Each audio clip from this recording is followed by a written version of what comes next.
The test firing of the Agni-V missile was done on March 11th. The moment the NOTAM was issued, the Chinese moved their surveillance ship straight through Malacca on to 500 kilometers east of Vizag to track the Agni missile.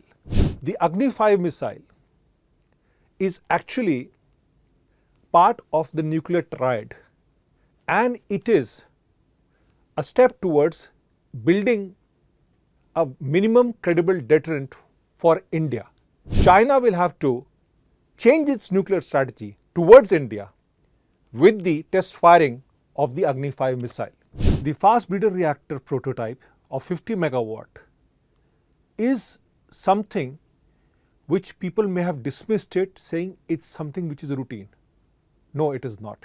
You have fast breeder reactor, you have Agni-V, you have Gandhi Ashram, basically conveying that India is a country of peace.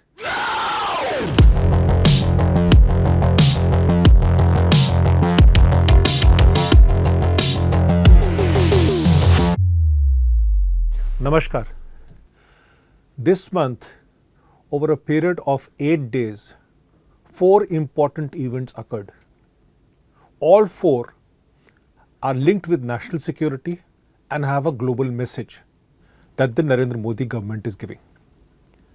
The first one, and possibly the foremost one, was the core loading of the fast breeder reactor at Kalpakkam, which was done in the presence of Prime Minister Narendra Modi and National Security Advisor Ajit Doval.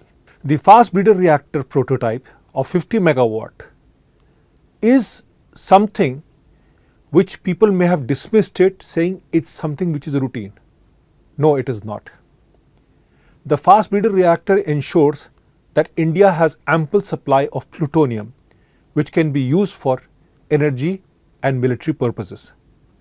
Remember, Kalpakkam is not under international safety guards.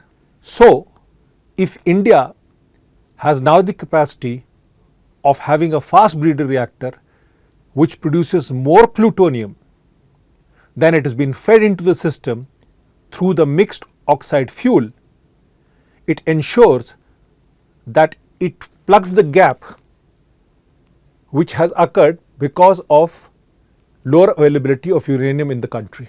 This is part of a 3-stage nuclear cycle, and the third stage is when India is going to use thorium to produce plutonium, which is the final stage. So, what it means really is that India today does not need help from a third country to have plutonium for power generation and for military applications. One must remember that only France and Russia have fast breeder reactors. That is why it is very important. Second event was the test firing of the Agni-V missile. The test firing of the Agni-V missile was done on March 11th with the NOTAM issued on March 7th. It was so significant that the moment the NOTAM was issued, the Chinese moved their surveillance ship straight through Malacca on to 500 kilometers east of Vizag to track the Agni missile. Now, what was about this Agni missile that was important? This missile had 3 multiple independently re-entry vehicles. That means that a single missile would be firing 3 warheads simultaneously with different velocities to evade the ballistic missile defense of the adversary. Pakistan tried the MIRV missiles 3 years ago but failed miserably, as the 3 warheads actually fell within a vicinity of 2 kilometers. India today has the capacity to launch 3 warheads within vicinity of 150 to 200 kilometer range. And that is why this missile is important. The Agni-V missile is actually part of the nuclear triad, and it is a step towards building a minimum credible deterrent for India. which is the aim of the NDA government. Apart from Agni-V, India today has submarine launched ballistic missiles through its submarines, nuclear submarines like INS Arihant, INS Arigat.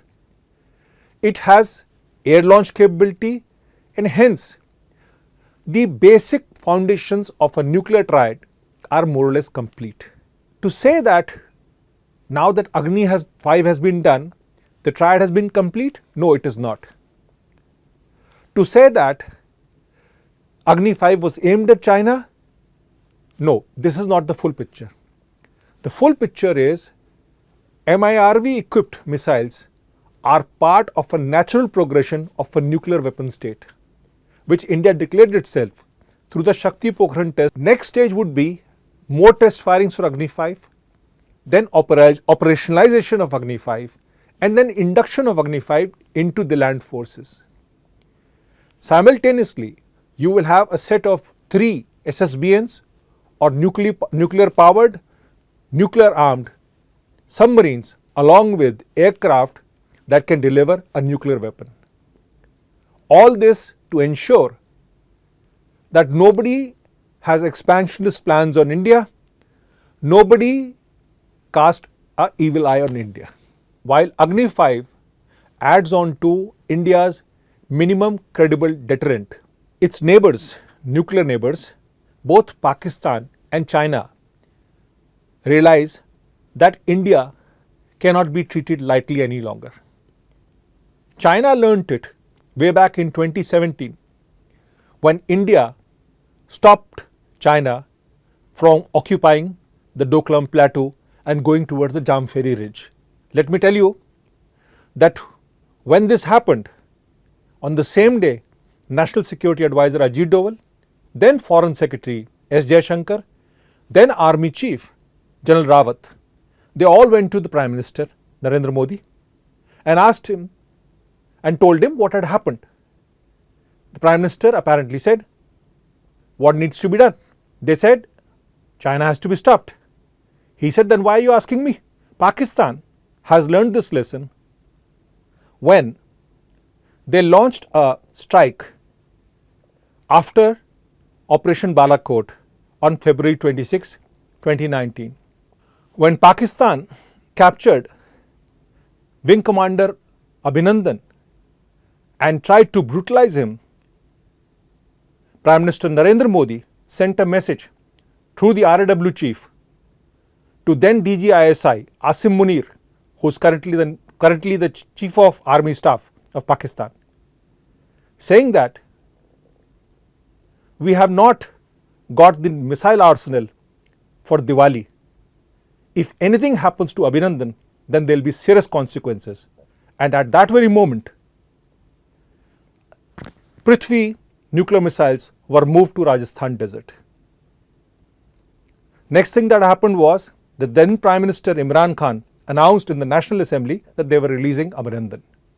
More details obviously for this are available with the former US National Security Advisor John Bolton, who was monitoring the entire situation. That was part 2. Part 3 was Prime Minister Narendra Modi going to Gandhi Ashram in Ahmedabad as a Shanti Doot. Look at the big picture. You have fast breeder reactor, you have Agni-V, you have Gandhi Ashram basically conveying that India is a country of peace. This was followed by Prime Minister going for Bharat Shakti exercises at Pokhran to showcase India's indigenous capability to fight a conflict. This was also a message to all the powers who think that actually India is dependent on a third country if it has to go into a conflict. Now look at the 4 things that have been done, and then you realize the message of a Shakti Doot and a Shanti Doot. The point in all this is that fast breeder reactor and Agni-V actually showcase India's ability of demonstrating top level technologies as well as making sure that its national security is not compromised in any way. what it all means and what are the ramifications of what has happened now. First, since China had sent 2 spy vessels, one was Xiang Yang Hong 3, which is outside Maldivian EEZ. Second one was 01, which was 500 kilometers east of Vizag. They both were tracking it. Why? They were tracking it because China will have to change its nuclear strategy towards India with the test firing of the Agni-V missile. While China will be doing this, Pakistan scientists will be trying desperately to develop the MIRV technology and successfully test fire it.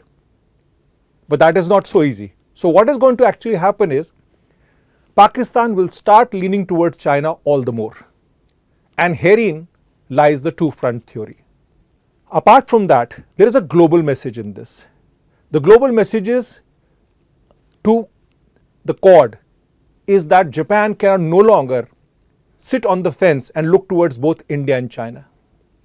There is a global message for Europe that it has to sort out its own internal conflicts before it starts to cast aspersion on India on various issues, including human rights. There is a message for the regional powers and the neighbors who particularly always played the China card against India, including those who have recently decided that they want to go to the China way. All in all, the fast breeder reactor prototype, which will lead to a 500 megawatt big fast breeder reactor, the operationalization and induction of Agni-V missile, sea-based deterrence as well as air-based deterrence are going to ensure that nobody can take India casually, and India's voice must be heard on the global table. Namaskar.